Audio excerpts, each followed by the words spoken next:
In this section of the assignment, I will discuss my role as RTLB for this Language Learning Planning Day. And I will align it to the code principles, the value principles, and the guidance principles or the teaching standards.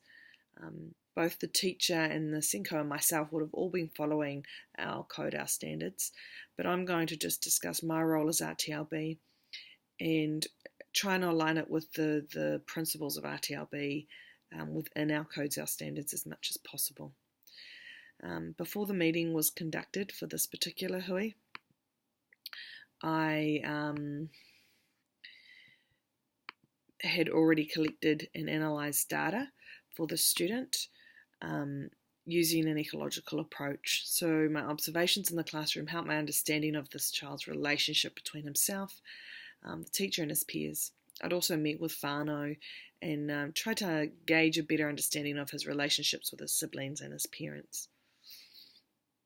I was lucky enough to have worked with this child's brother last year, which meant that I had already started to build that relationship with whānau.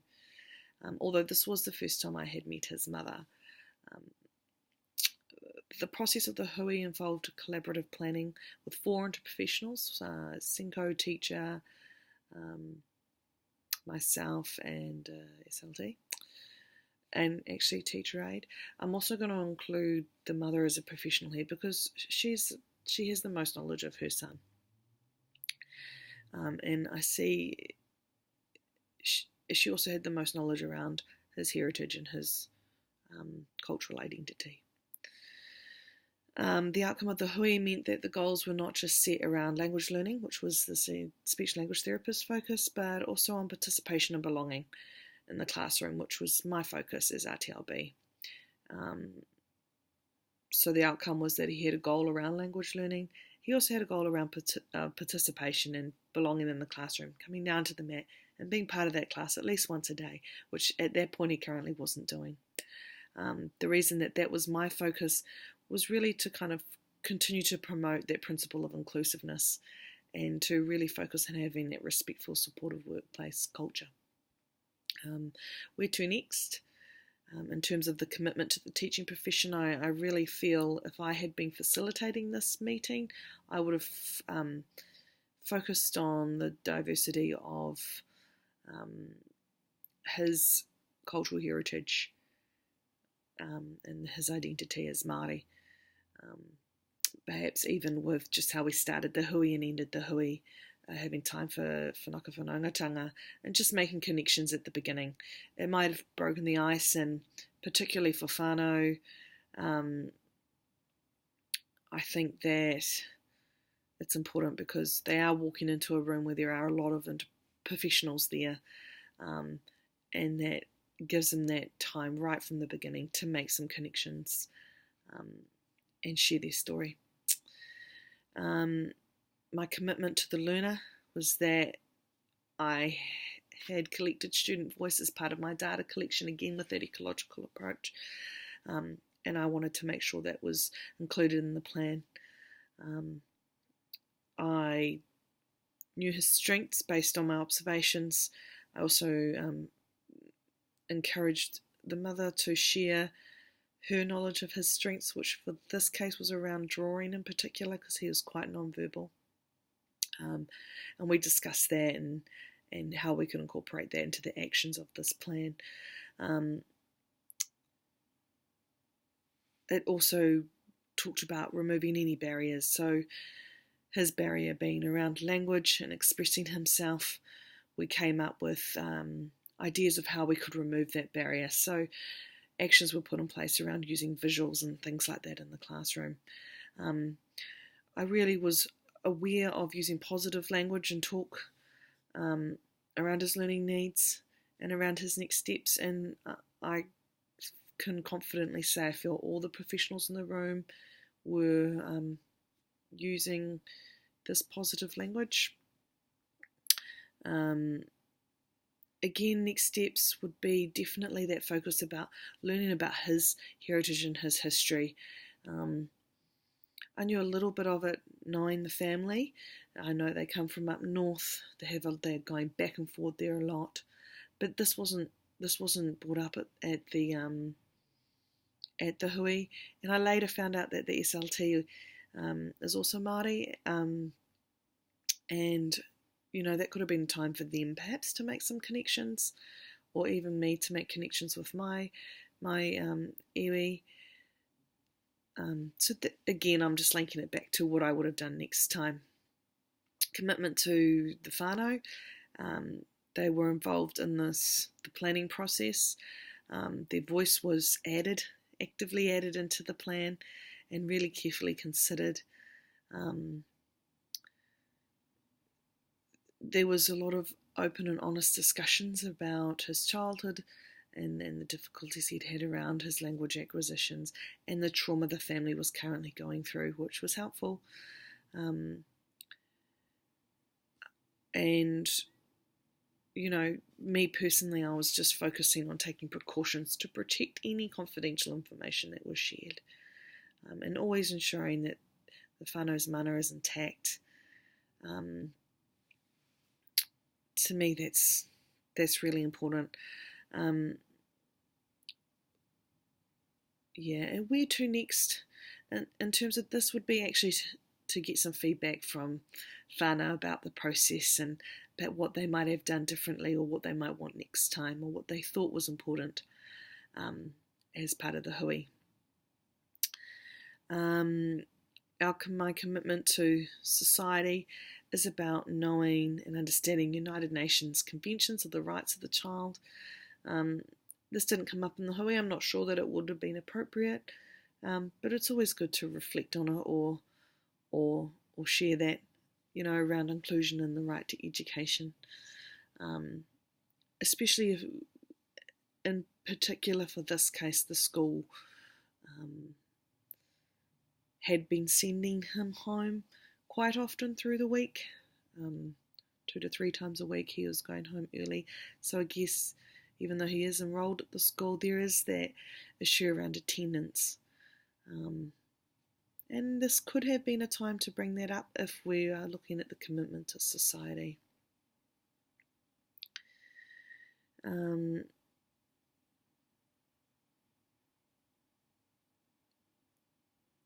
that would have also linked to supporting him as being an active participant within the school and community. So definitely that area, if I reflect on it now, I can see that could have been the elephant in the room, that he was getting sent home often. And really, if we are looking at our commitment to society, that could have been addressed. And I feel now perhaps I could have done that. I could have advocated for that a bit more in the meeting. And when we do meet again, if there is a review, because this isn't, I didn't bring all the professionals together, the speech language therapists did, I would bring that up.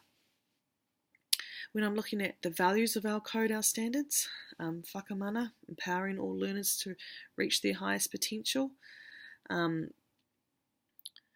the evidence-based practice that informed this intervention was gathered by the speech language therapist, and she was very open about how she got to her intervention, and she shared that knowledge with us. And actually we participated in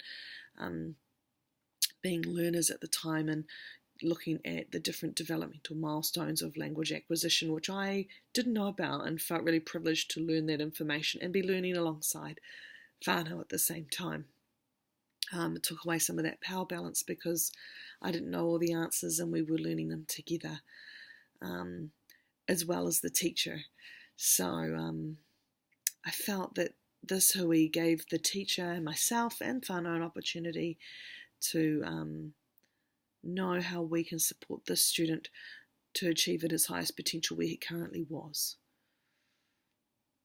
I think at some point there'd been lots of discussions around what he should be doing, writing his name, doing reading with groups and participation.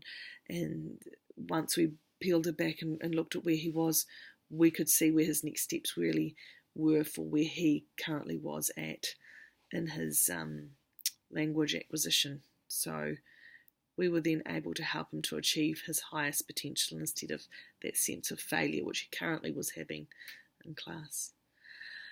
The manaakitanga, we definitely were working collaboratively as part of an interprofessional team, and everyone's focus there was the best outcome for the student. And really all of us were making sure that the child was at the heart of our planning. I can't think of a word to next for that, because that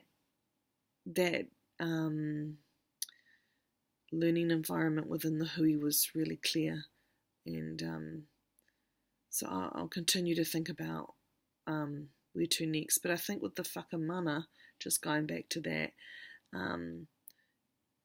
I could have brought in some or shared some evidence-based practice or interventions I have as RTLB, but I didn't, because I felt that at this point the speech language therapist was the specialist, and it was her language plan that we were working around. So, but I could have been a bit more assertive with that and suggested things if I felt necessary.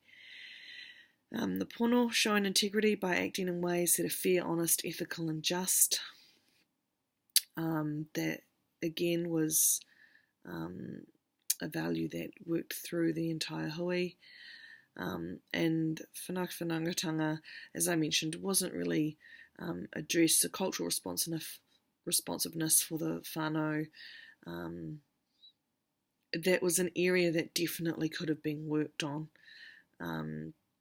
Even having the speech language therapist who was there, by her not talking about her Māori heritage or making those connections, whānau might not have realised that. Even having a Māori staff member there just to support or to connect with might have been helpful. But something that was done well by whānau was celebrating and finding out the strengths of her son. She shared them, and she wanted us to hear that, and it was important because we were so focused on his academic language acquisition that we kind of forget the strengths that he brings in terms of his social strengths, his artistic ability, and things like that. And she really, was able to share that with us and reminded us that he does have strengths and he does bring those things to the classroom. It was hard to gain student voice because he is non-verbal. So we got his voice through his mother. That's where I saw the RTLB role with the values and the principles of our code, our standards. When looking at the RTLB role standards for teaching, the cultural responsiveness and demonstrating our commitment to tangata whenua has been covered, and that was the biggest area of learning that could come next for us. But something that we did do was share kai and take time to touch base with kai. And I have previously reflected on things like taking Māori colleagues and stuff like that. The professional learning, the critical inquiry and collaborative problem solving, again discussed, but really looking at that one plan and working collaboratively, sharing our knowledge. Professional relationships were established and they maintained. We were just getting to know each other and we're at the beginning of that journey, but people were respectful and understood each other's roles. We took time to share what our role was, which was good for whānau because they weren't exactly sure. So the SLT led that part, just saying who we were, what our role was, and how that looked for the student. And what was really good about that was once the one plan was shared, when incidents had occurred afterwards, the SENCO often would put an email out to all people who were involved with that hui and refer back to the goals that we had all set and how he was working towards them. It also meant when I was in the classroom, I was talking that same language with the teacher around the goals that I had set for belonging and participation. And the teacher aide brought up some of the stuff we were talking about regarding his language goals, and I was able to go back and refer to the hui we had. So it was like building the relationships and building on our knowledge together and learning together.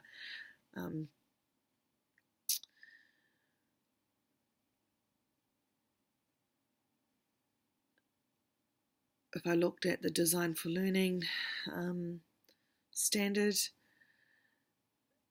again, we were looking at how to engage them in class, finding out how best to use support staff and aligning our individual school policies and practices around that. And we did that through sharing his strengths and through the actions we set up and involving the teacher aide in that meeting day. I think the teaching side of things can be hard to reflect on as RTLB because we're not always the person who's teaching at the time, but we are still teachers. So I saw my role as working alongside the teacher and collaborating to build her teacher knowledge and understanding that there's time to review the CAP and being flexible around that too. I helped with modelling how to engage the student when needed and scaffolding her, but also empathising with the demands that teachers have in the classroom and still advocating for the child.